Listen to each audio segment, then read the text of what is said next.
সিংহাসনে বসল রাজা। বাজল কাঁসর ঘণ্টা।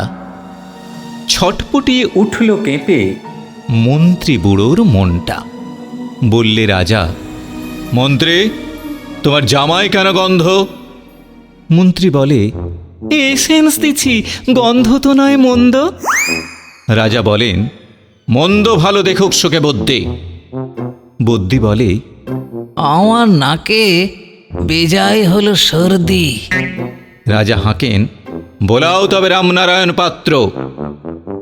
পাত্র বলে, নস্যি নিলাম এক্ষুনি, এই মাত্র। নস্যি দিয়ে বন্ধ যে নাক, গন্ধ কোথায় ঢুকবে? রাজা বলেন, কোটাল, তবে এগিয়ে এসো শোঁকবে। কোটাল বলে, ওয়ান খেয়েছি, মশলা তাতে কর্পূর, গন্ধে তারে মুন্ডু আমার একেবারে ভরপুর।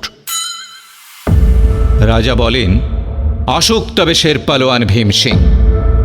ভীম বলে, আজ করছে আমার সমস্ত গা ঝিমঝিম, রাত্রে আমার বোখার হলো, বলছি হুজুর ঠিক ভাত।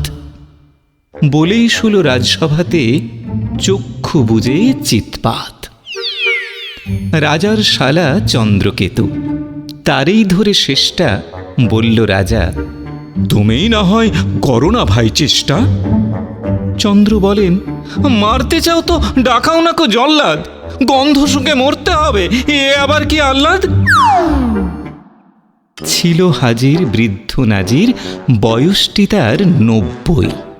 ভাবল মনে, ভয় কেন আর, একদিন তো মরবই।